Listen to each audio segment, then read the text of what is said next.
All right, let's dive right into this. Welcome to this explainer, where we are going to completely crack the code on operations management. We'll be transforming some pretty dense production theories into a really intuitive journey.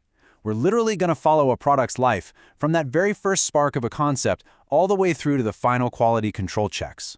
If you've ever looked at a massive company and wondered how they seamlessly turn raw materials into finished goods, figure out exactly where to build, how to build, and maintain that perfect engine flow so things get exactly where they need to be, well, you are definitely in the right place. So here is the roadmap for our crash course today. First, foundations of operations. Then, designing the process, mastering inventory, planning and scheduling, and finally, quality and project control.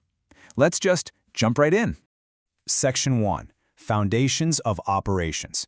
Time to build our baseline.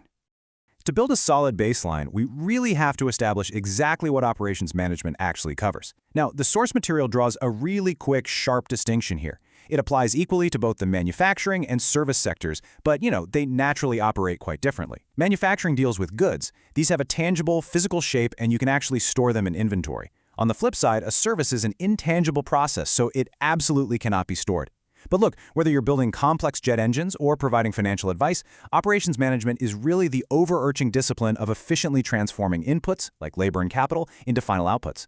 It's all about aggressively aligning your daily, ground-level operations with your broader business strategy. Moving right along to Section 2, designing the process, or basically figuring out where and how to build.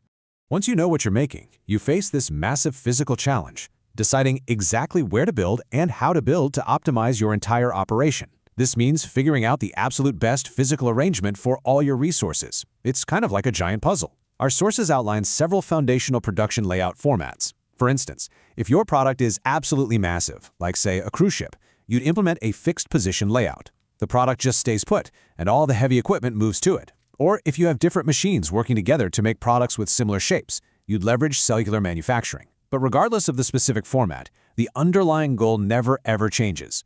You want to maximize efficiency, ruthlessly eliminate bottlenecks, and ensure your facility's location makes geographic sense relative to your raw materials and your customers. And when we talk about optimizing the engine flow of a facility, that beautifully smooth, uninterrupted movement of materials, the assembly line is literally the ultimate tool. As you see defined here, it's a series of connected, sequential assemblies. It involves taking smaller components and linking them together in a highly specific order across several different stages. If your primary objective is hitting extremely high-volume production without wasting a single second of labor or a single inch of material movement, then the assembly line is exactly the layout you're going to implement. All right, next up, Section 3, mastering inventory management.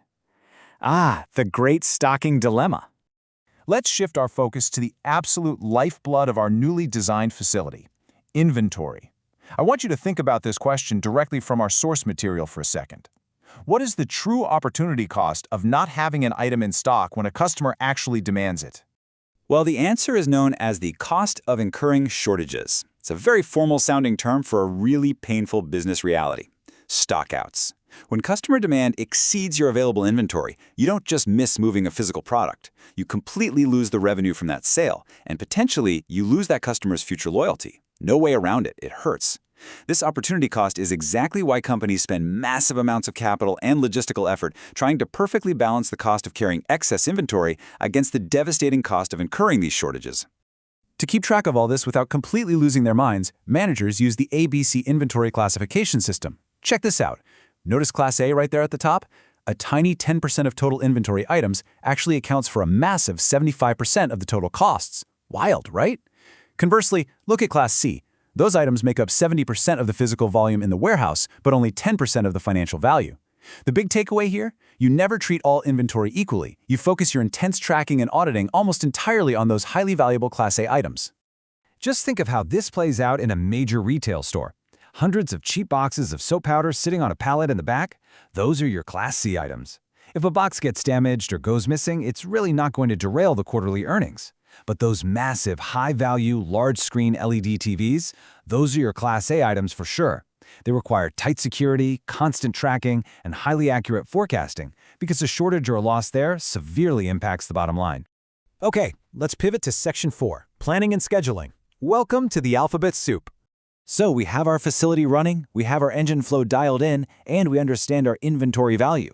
Now we have to actually coordinate materials, people, and time. Welcome to the alphabet soup of operations. First up is MRP, or Materials Requirements Planning. This is a computerized system that answers two absolutely vital questions. Exactly how much raw material do we need, and exactly when do we need it? It's heavily used for dependent demand items. Basically, this system exists so that you aren't sitting there waiting on one single missing screw to finish an entire complex product. But what actually tells the MRP what to do in the first place? That would be the MPS, the Master Production Schedule.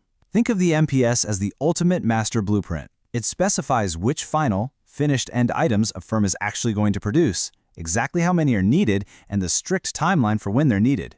It's the highly detailed schedule of manufacturing orders that tells the MRP what raw materials to go out and plan for.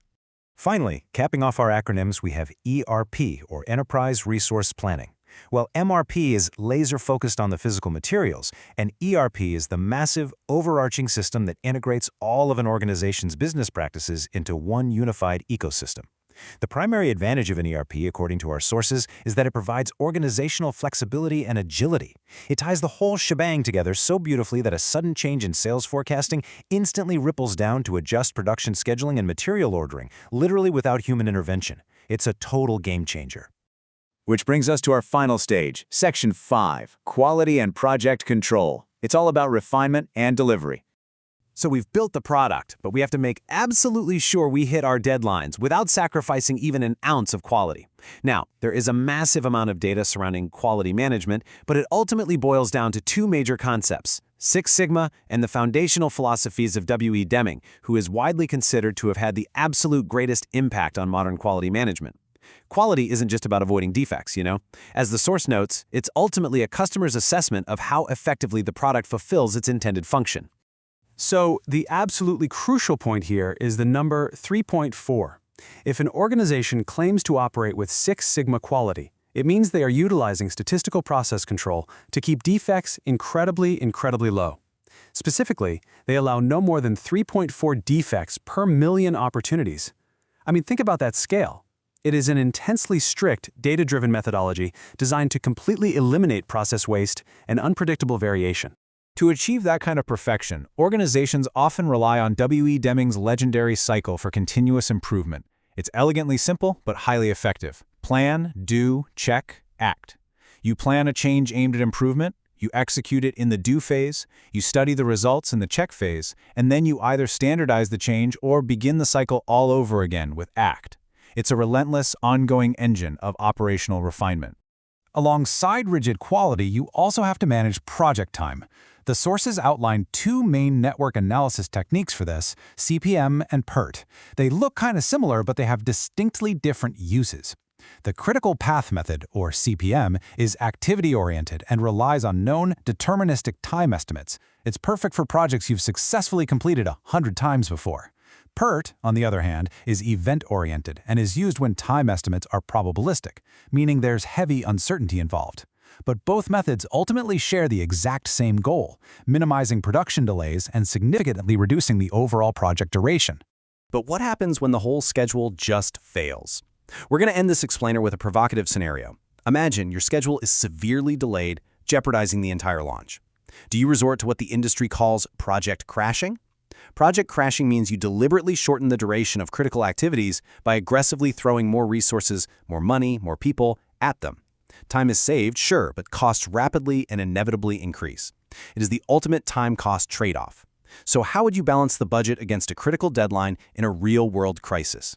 It's a really tough decision, and honestly, it's exactly the kind of puzzle operations managers solve every single day. Thanks for joining me on this journey through operations management.